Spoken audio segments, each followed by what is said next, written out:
definition of blessing. And it's amazing. I must have found literally 25 different definitions of what people define as a blessing. And the one that I want to share that I like the best was in Wikipedia. And it was their main definition for a blessing, which they write, a blessing is the infusion of something with holiness. The infusion of something with holiness.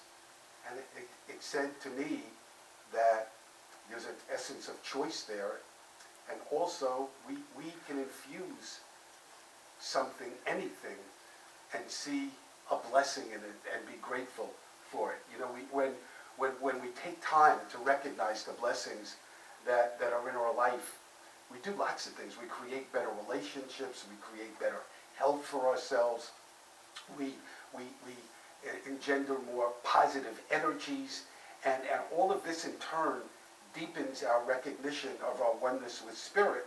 And what that does is then we can begin to see Spirit everywhere we are.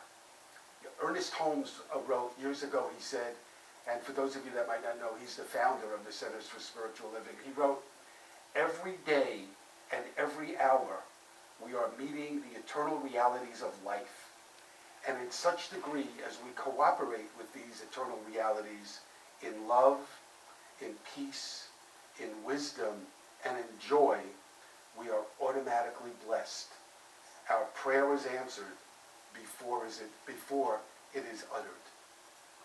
So I read a lot about blessings this week, and one of the people I read was a man named John Morton, and he said, "I can decide with my life that I can see, and my life can be about the greater good, about finding the blessings in my life. It's about how I look about situations and how I look at myself." And so he asked the question, so how do I find the blessings in my life? And he said, we can find them by staying open to the greater good. And he said, you know, sometimes if you look at life, sometimes the deepest, most meaningful moments are the ones that really seem very ordinary. Like maybe realizing that compared to the rest of the world, having a pair of shoes is a blessing. Having clothing on your back is a blessing. Enough fresh water is a blessing. Enough to eat is a blessing. Becoming aware that there are people in your life that care for you is a blessing.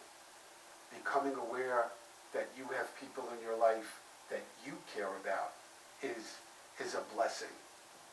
And he said, you know, sometimes it's as simple as just saying, I'm alive. I'm breathing. I'm still here. And he said, the blessings are here. So look for the good and seek the greater good that is yet to become. So I want to give you 3 examples of, I think, what he's talking about. And the first one is, you know, we have 2 book groups, one that meets on Tuesday and from 1:30 to 3:30, and one that meets Thursday morning. Well, in our Tuesday group, somebody was away for 3 or 3.5 weeks on vacation in Alaska.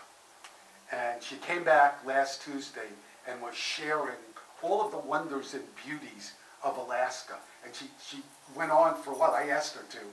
And when she got done telling us all the good stuff, she said, and when I came home, I found my roommate was gone, a lot of my valuables were gone, and my car was gone. So what a way to come home from a vacation. And I said to her in a quiet moment, I said, I guess it's going to be a while till you forgive those. She did get the car back. Till you forgive them. And she said, you know, no. And I said, what do you mean? And she said, you know, I went around for one day being really angry and being really upset. And then I said to myself, that isn't who I want to be. I don't want to be an angry, upset person. So I'm going to forgive him. And she said, I did. And I'm okay. I'm fine. That is not a blessing objectively in having your stuff stolen, but there is in being able to overcome it and not let it ruin your life or affect your life for weeks. So I want to give you another example. There's a football player named Devin Still. Probably nobody's ever heard of him. He's not real famous. He was with the Cincinnati Bengals, and he didn't make the team, so they cut him. And then they found out he's got a 4-year-old daughter with stomach cancer. So they brought him back and put him on their practice squad. And they did that because with all of this stuff that you're hearing about the NFL, what he said was that his doctors told him that he had the best insurance policy they had ever seen. And that's why the team brought him back. And he said the doctors told him the bills will be over $1 million. And they're all going to be paid for. And so this column in Sports Illustrated was an interview. And Dan Patrick, who was interviewing him, said, "So what did the doctors tell you your daughter's chances are?" And he said, 50-50. And he said, "That's really hard to hear as a parent. But it beats 10%, doesn't it? And we're going to fight like crazy for her." And then they said in the article, the Cincinnati Bengals have decided that every one of his jerseys, they sell the players' jerseys with their numbers and name, that every one of his jerseys that gets sold, all of the money is going to go to the Cincinnati Children's Hospital. And Sean Payton, who's the coach of another team, the New Orleans team, bought 100. He bought 100 of them. You know how much money that is? They're probably $50 each. So that's another example. Now I want to give you an example about me. And this is why I chose to write this topic today, to speak about this topic today. So last Monday, a week ago tomorrow, was my 1-year post-op visit with the doctor that did the procedure on my left hand and the operation on my right hand. And so it's kind of funny, Becky and I were laughing. It's all the way in Jupiter, so we ride like 4.5 hours to see the doctor for 5 minutes. But she was like ecstatic when she saw me. She said, "Oh my God, I don't have this kind of success with every patient. Look at you. Look how fabulous you're doing." And I realized it's been a year and I don't even remember what it was like before because she did such a good job. But that wasn't the reason. All week long, the blessing that I thought about going through that was Becky. And it brought me back to, I know some of you have heard this before, but I did this talk about giving and receiving. And it brought me back to how for 8 weeks she drove me everywhere. And she never once said, "Oh my God, give me a break." Or every day she had to change the wrappings. And every day she changed the wrappings. And for weeks until that thing came off, she had to cut my food every single meal. And it brought me back to, we went to Ruby Tuesday one meal, and so we were doing a salad bar, and I couldn't do the salad bar for myself. And so she held the plate, and I said, "I want some of that and some of that." And then I realized when our meal came, I ordered a steak. And I thought, oh, that was dumb, because I can't cut it. And so she said, "Well, I cut it." And I said, "But your whole meal's going to get cold." And she said, "Don't worry about it." So we had to flip seats, and she cut my food. And as we were eating our meal, 2 people came over to our table, and they were a much older couple, and the woman looked at her, and she said, "Wow, can really see how much you love him, can't you?" And just one more. I had all of these painkillers, and I just decided that I didn't want to keep taking Oxycontin, that it's not a good idea. And so I went through a ton of pain. And one night I woke up in the middle of the night, and I actually realized the moaning I heard was me moaning. I was in so much pain. And Becky said, "You want a pill?" And I said, "No, I'm not taking it anymore." And she got out of bed and came back and sat there with an ice pack on my hand. And I realized when I woke up the next morning, I fell back asleep, and then she was up. And I'm sharing it because that's the blessings in our life. And that's the moments that are sacred. You know, it's not that the big explosive moments aren't, but you don't get a lot of big explosive moments, but it's looking at what's going on in your life all the time that are the blessings, the moment-to-moment activities that we can choose to see as a blessing in our life. You know, I was reading something, so thank you, I love you. I was reading something. I told her this week, I said, I'm going to talk about you, but I'm not telling you what I'm going to say, but bring tissues. I was reading something this week by a fellow who said he's got a friend that really knows human nature inside out. And his friend always tells him, we can always find something to complain about. Always find something. Like you're going on a trip and you can complain how slow and crowded the airport is. You get to the hotel, the bed's too lumpy. So you don't go anywhere, and then you complain, gee, I never go anywhere. Or everything on TV is so boring and uninteresting. And so this fellow wrote that the Japanese people have a term they call on. I don't know if I'm saying it right, it's O-N, on. And he said what that is, it includes a sense of gratitude and a desire to give something back.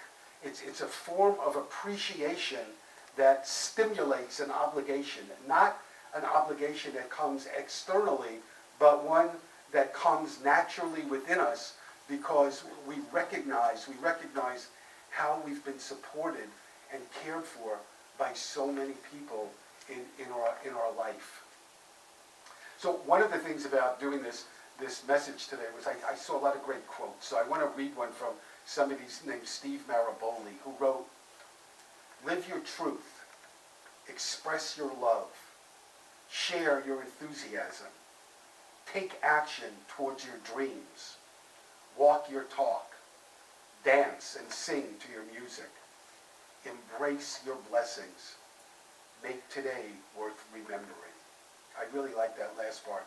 Embrace your blessings and make today worth remembering. A lady named Jerika Peterson wrote an article about blessings and gratitude, and she said, you know, it's time to stop taking things for granted. That how bad really are your bad days? She said, so you drop your iPhone, your plane is late, you get in a small fender bender, and she said, annoying? Mm-hmm. Life-altering? No. She said, just think, when you tell me you have an iPhone, I know that you've got to have a comfortable life because you're more well off than so many people in this world. She said, and if your plane is late, wouldn't you rather be sitting in the airport than maybe in turbulence? And if you have a fender bender, is that the worst thing? And it made me think, you know, I think I probably talked about this too, but, you know, when we had our automobile accident, somebody hit the car behind us who then hit us when we were stopped at a light. It was a real lesson in blessings too, because the first thing we did is look at each other and say, are you okay? Are you hurt? The first thing the guy in back of me did was get out and start screaming and swearing at the woman that hit him. And it wasn't even his car, it was a company car. And then when we stood there with the police and the emergency people, her husband, she was the one that caused the accident, her husband showed up. And he seemed to be pretty nice to her. And so I walked over to her at one point and said, wow, your husband's taking this really well. And she looked at me and said, until he gets me alone. And you realize, you know, again, it's a real blessing to be in a relationship where you're not hurt is more important than the car that doesn't even belong to you. Or the fact the woman was blessing that her two kids weren't in the car with her because they might have been hurt. And she knew what she was going to get when she went home. You know,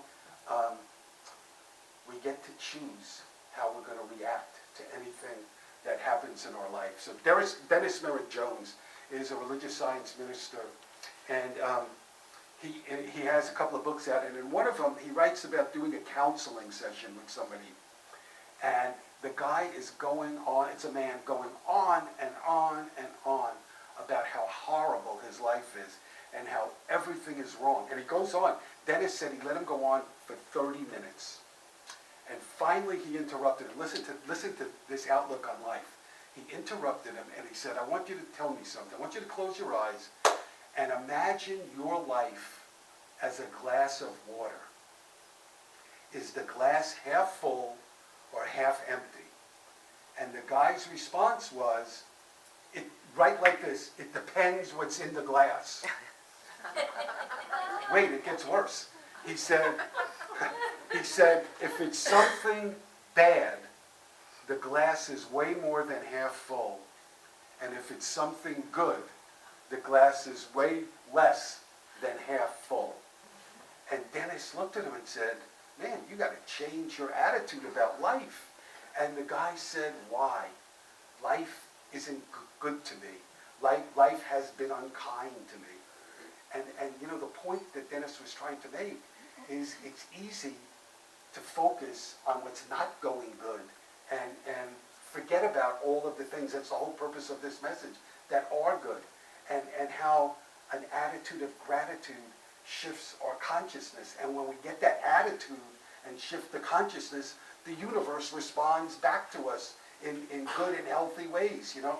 But the key is the attitude of gratitude comes first. It's not you get stuff and then you're grateful. The idea is you have the attitude of gratitude, and that's what attracts the good things into your life.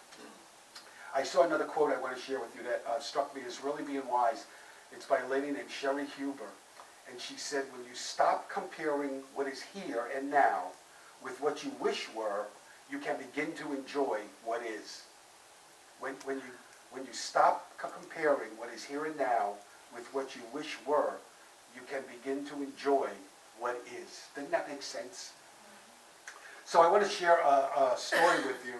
It's in the Jewish tradition, and it's a story about a Shah in Afghanistan who decides to disguise himself and go among his people.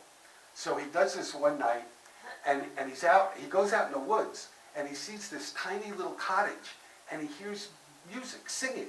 And so he goes and peeks in the window, and there's this poor little man sitting there singing, and he can't imagine, the Shah can't, how somebody could be so poor and so happy. So he knocks on the door, and the guy invites him in and shares some food with them. And the Shah says to him, tell me, how do you live? And the guy says, I'm a poor little Jew. I fix shoes, and I live day to day. And the Shah said, no, he doesn't know it's the Shah, okay? The Shah says to him, well, what's going to happen to you when you get to be too old to work? And the guy said, I don't worry. God will always take care of me. So the Shah decides to test him, and he sends a decree out the next day that it's illegal to be a shoe repair person. And it's a fable. And the guy hears this, and he says to himself, oh God, what am I going to do? And then he sees some people carrying water from a well out to sell it. So he decides to become a water seller. The Shah disguises himself, pays him another visit that night, and he tells him what he did. And the Shah the next day passes a decree that you can't be a water carrier anymore. So this guy sees people going in the woods to chop wood and make firewood, so he decides to do that. And the Shah again comes back, and when the Shah hears that, the next day he has his soldiers stand guard by the woods, and he conscripts all of the woodcutters to be part of his guard. And they take them all back, they give them uniforms and swords, and they tell them, don't worry, this is a good job, and it'll be about a month until you get paid, but we pay well. And now this little Jewish guy's thinking, I go day to day, what am I going to do for a month? So he gets the idea, I know how to cut wood. He makes a wooden sword from what he learned the day before, and he sells the other sword. And the Shah comes back that night, and he tells the Shah what he did. Of course, he doesn't know it's the Shah. And the Shah says to him, what are you going to do if the Shah finds out? And he said, I don't worry about stuff like that. God will protect me. So the next day, somebody's scheduled to be executed. And they have the guards there, and the Shah goes to the captain of the guards, bring the little Jew out here. He's going to be the one to do the execution. So he comes out, and when they tell him that, he says, I've never even killed a fly. I can't do this. And they said, well, you have to. And so he does a prayer, and then he turns around and he said, oh God, if this man is guilty, let my sword swipe his head off. And if he's innocent, turn my sword to wood and let him go. And of course, they let him go. And the Shah comes up to him, and the Shah says to him, you're a really wise man. You can teach me a lot. Come live with me. The point of this story is that this poor little Jewish man lived in a constant state of gratitude and recognizing his blessings. He never worried about the future. He was like the Jewish Eckhart Tolle. He lived, I did that for you, Giselle. He lived in the moment, and he lived in love, not in fear. And think about how all of our lives would change if we could do what that poor little Jewish man could do. Live in the now and live always out of a state of love rather than a state of fear. If we could get up every day and say, God blesses me day by day by day. So Wayne Muller is a therapist and a minister, and he's written a lot of wonderful books. And one of his books is The Art of Being, Having, and Doing Enough. And in one of the chapters he said, so how in the Western culture do we measure wealth? And he said we measure wealth by size. We want the biggest, and we want the newest electronic gadgets, and we want fabulous vacations, and we want to have the biggest and the best Thanksgiving and Christmas from all our friends, you know. And wanting good stuff isn't bad, but he also said that there are subtle things that each of us would like too. We want to know that we matter, and we want our lives to have meaning. And so what is really true wealth, and what might true wealth feel like? And he said if we think about that, we might imagine what true wealth would be. It might be like a feeling of peace, a feeling of ease, a feeling of contentment, a feeling of joy. And he said, and if you take that and say, now what does that feel like? We might say, that kind of feels like heaven. And he went on to say, you know, when Jesus talked about heaven in the Bible, a lot of the times he didn't talk about a place.